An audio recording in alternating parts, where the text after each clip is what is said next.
السلام عليكم ورحمة الله وبركاته. كبسولة النهاردة هنستعمل فيها أي خشبة من البواقي، ملة سرير مثلا، حاجة كده بتاعة 12 سنتي، وزدبتين رفيعين 6 5 4 أي مقاس تلاقيه تحت إيدك، وقطعة أبلكاش 3 ملي أو 4. هنستعمل دليل القص اللي كنا عملناه قبل كده عشان نقص الخشبة اللي 12 سنتي. هنعلم عند 30 سنتي، نشد خط بزاوية قايمة، نحط بقى على الدليل ونبدأ القص. قلنا قبل كده وهنقول تاني وهنفضل نقول ان اهم حاجة في النشر بالمنشار اليدوي هي الدخلة. دخلت صح هتقص صح هتكمل صح. هو المنشار ايه غير دخلة؟ تمام كده، قصينا اول قطعة، بنفس الطريقة هنكمل باقي القص.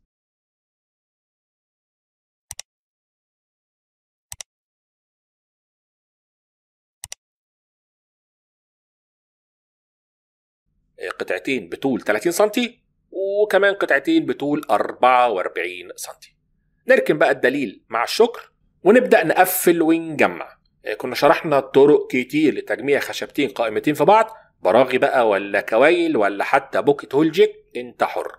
وبرغم ان انا مش بحب المسامير العادية، انما عشان نبسط الامور خالص هستعمل المرة دي المسامير اللي مش بحبها. ليه؟ لان دي صيدلية، اتقل حاجة فيها هتبقى مضاد حيوي 1000 مثلا، فمش لازم نزودها عليكم. نختار مقاس المسمار المناسب، ده كويس، ونبدأ بقى نجهز الأجناب عشان نركبها في بعض. بجيب أول جنب هدق فيه المسامير وبعمل عليه علام بزدابة تانية عشان أحدد سمكها، وبعدين أرسم بقى خط علام بإيدي عشان يحدد لي نص السمك، عشان هضرب في العلام ده المسامير وأنا مطمن إنها هترشق في النص. بعد كده بقى بشبك كام مسمار بدقتين، وبعدين بقى الغيرة غري كويس، وارفع الضلع الطويل على الضلعين القصيرين كمسند وادق. وبنفس الطريقة هنعمل الناحية التانية، علام غيرة دق، نقلب ونركب الضلع الأخير.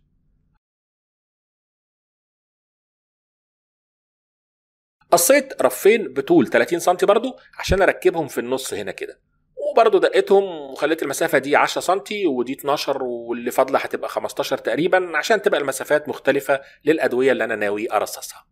بعد كده بقى قطعة الأبلكاش بلزقها في الظهر برضو بالمسامير العادية الصغيرة، نضرب شوية حلوين عشان تمسك لي كل الأجناب في بعض.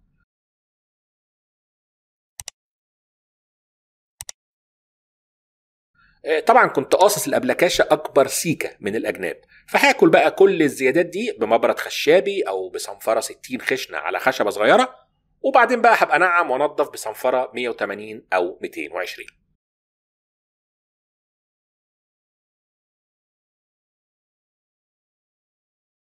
بخش بقى على الضرفة أو البرواز الخارجي.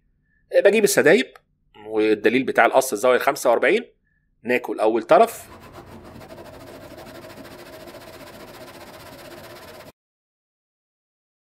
تمام. نحط السداب على الصيدلية ونبدأ بقى نقيس الأطوال المناسبة ونعلم العلام بتاعنا ونقص برضو على الدليل. هستعمل الجنب التاني منه وثبت السدابة وابدأ النشر بإني أخلي المنشار نايم على القورة زي ما شرحنا قبل كده. تمام كده، قصيت الأربع أضلاع ومش هكرر بقى طرق تجميع خشبتين في بعض، احنا شرحناها قبل كده في الفيديو اللي قلت لكم عليه، وحتى كمان مش هقول لكم انا جمعت الاضلاع دي باي طريقه، هسيبكم تخمنوا في التعليقات انا استعملت انهي طريقه وهنشوف مين صاحب التخمين الصحيح. المهم، قبل ما نقفل الاضلاع انا كنت ناوي اركب قطعه ازاز او اكريليك، فكان المفروض ان احنا نقلل شويه من سمك الرفوف الوسطانيه، لكن انا سبتها عشان نبسط الامور، وهعلمكم بقى طريقه سهله جدا لكنها احترافيه جدا جدا في اني اسقط اي ازاز في اي برواز. هنعمل شفه في السدايب بس بدون اي ادوات.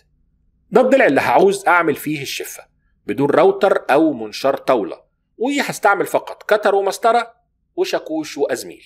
على بعد 1 سنتي مثلا هبدا اسحب خط علام بالكتر، وبعدين اعيد عليه كذا مره لحد ما انزل 2 مللي مثلا.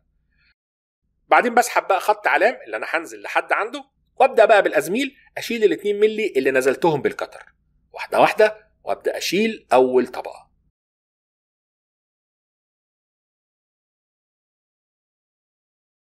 بعد كده اعلم تاني بالكتر، انزل برضو 2 مللي، وارجع بالازميل اشيل الطبقه اللي نزلتها.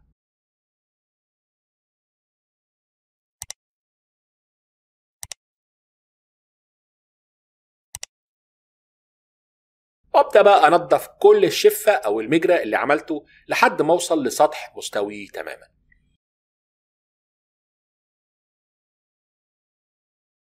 ايوه كده، شفه او مجرى هقدر اسقط فيها اي ازاز او اكريليك او حتى خشب ابلكاش. فالناس اللي ما عندهاش ادوات وعايزه تعمل برواز، ايه رايكم في الطريقه دي؟ مش متعبه، بس هتاخد شويه وقت بسيط وهتديني نتيجه هايله. وبنفس الطريقه هنعمل باقي الاضلاع.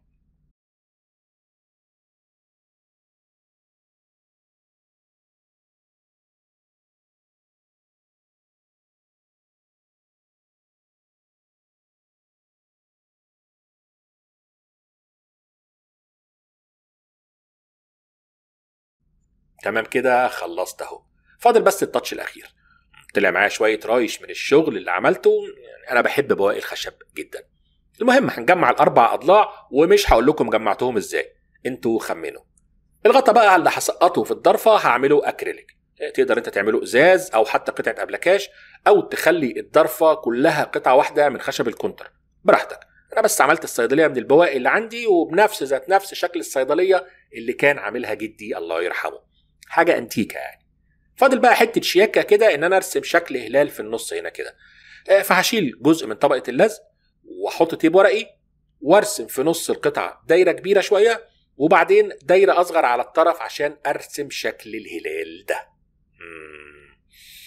المهم بعد كده بقى هفرغه بالكتر او الجفت، واستعمل اي بويه بلاستيك او اكريليك حمراء، وادهن مكان ما فرغت. وبعد ما تنشف هقشر باقي الورق وهرشها سبراي ابيض. وبالنسبه للصندوق الخشب فبرضه هدهنه بويه بيضه بلاستيك او اكريليك او زيت، حسب بقى اللي تلاقيه عندك اديها. وما تنساش بقى طالما وصلت للجزء ده من الفيديو يبقى تدعمنا باللايك والشير عشان تقول لنا استمروا. بعد بقى ما كله نشف هسقط الاكريليك في مكانه، واثبته بنقطتين سوبر جلو او مسمارين شيشه. وطبعا الضرفه اللي هثبتها في الصندوق هستعمل معاها مفصلات صغيره بسيطه. لو تحب بقى تحفر مكان تسقط فيه المفصله خير وبركه، مش عايز بلاش. انا شخصيا هركب المفصلات من بره بالطريقه العلميه الكيميائيه السرياليه اللي بيسموها اللاتش. هي طريقه بسيطه جدا لكنها عمليه، ولو لونها مش عاجبك ابقى رشها يا سيدي بالابيض برضو. كم مسمار كده نربط المفصله في مكانها ونستمتع بعمايل ايدينا. الله ينور يا عمده. واخيرا وللدقه التاريخيه ركبت مقبض بسيط كان عندي. تمام كده بقت تقفل وتفتح بسهوله. وامعانا في تقليد التاريخ عملت حاجتين. اولا جبت العلاقه الاثريه دي عشان هعلق بيها الصيدليه في الحيطه، دي اقدم علاقه انا شفتها في حياتي، بنركب 2 ورا فوق هنا كده. وثانيا عملت علبه خشب صغيره كده تناسب اصغر رف عشان ابقى احط فيها الامبولات الفرط والبرشامتين المقصوصين من شريط. هسيبكم بقى واقعد مع ذكريات الطفوله، وانتظروا باقي سلسله كبسوله نجاره. انتوا عارفين احنا مش بنطلب منكم الاشتراك في القناه الا لو الفيديو عجبكم، وكالعاده مش هوصيكم على اللايك والشير، وان شاء الله نتقابل على خير. سلام عليكم.